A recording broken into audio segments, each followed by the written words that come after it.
بسم الله الرحمن الرحيم. إذا وقعت الواقعة ليس لوقعتها كاذبة خافضة رافعة إذا رجت الأرض رجا وبست الجبال بسا فكانت هباء منبثا وكنتم أزواجا ثلاثة فأصحاب الميمنة ما أصحاب الميمنة وأصحاب المشأمة ما أصحاب المشأمة والسابقون السابقون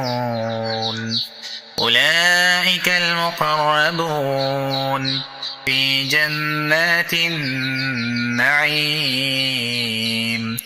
ثلة من الأولين وقليل من الآخرين على سرر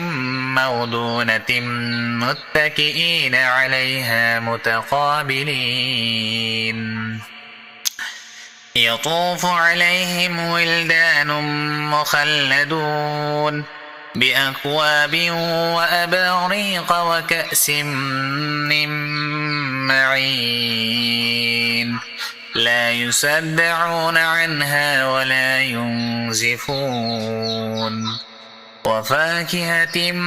مما يتخيرون ولحم طير مما يشتهون وحور عين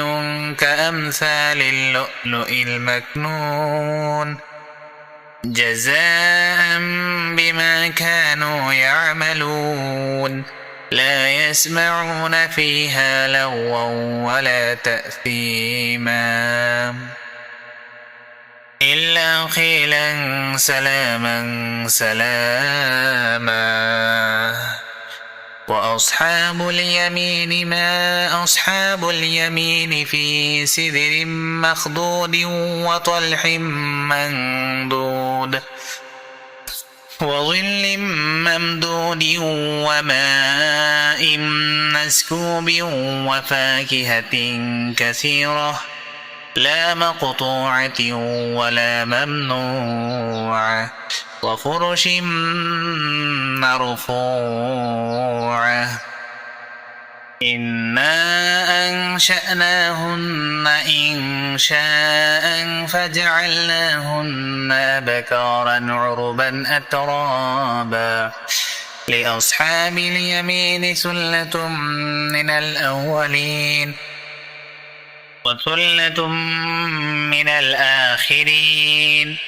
وأصحاب الشمال ما أصحاب الشمال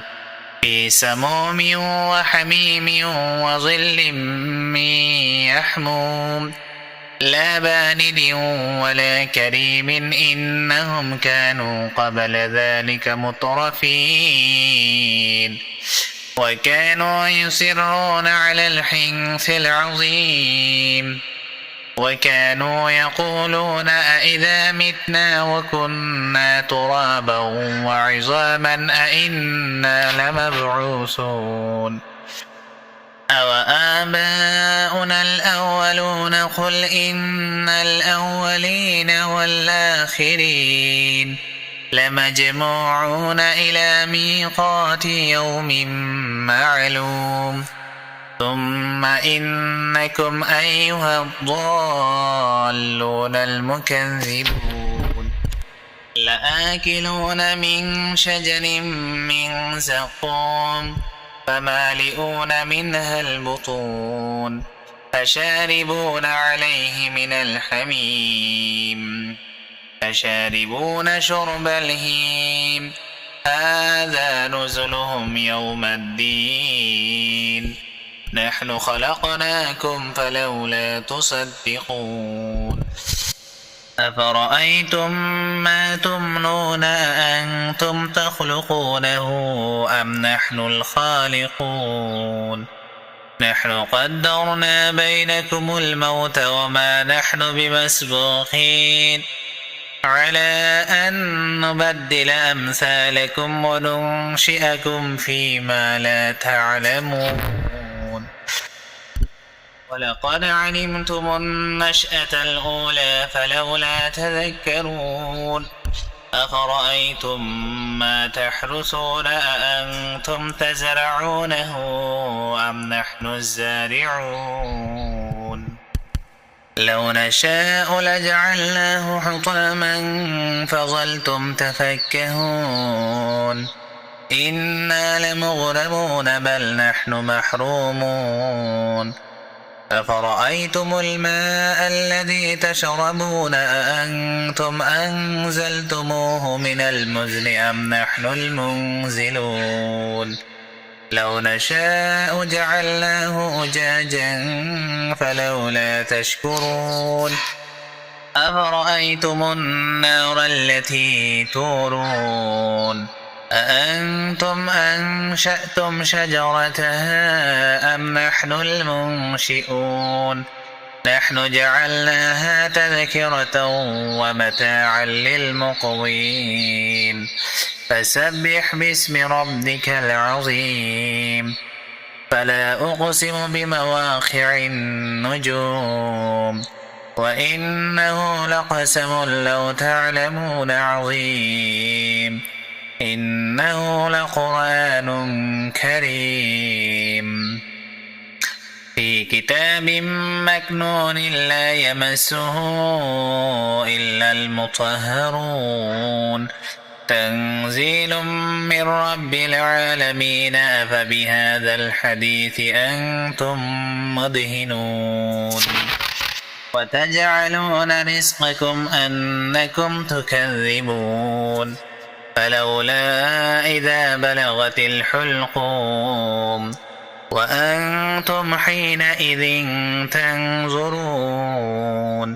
ونحن أقرب إليه منكم ولكن لا تبصرون فلولا إن كنتم غير مدينين ترجعونها إن كنتم صادقين فأما إن كان من المقربين فروح وريحان وجنة نعيم وأما إن كان من أصحاب اليمين فسلام لك من أصحاب اليمين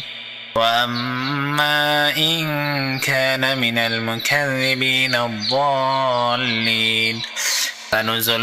من حميم وتسلية جحيم إن هذا لهو حق اليقين فسبح باسم ربك العظيم صدق الله العظيم.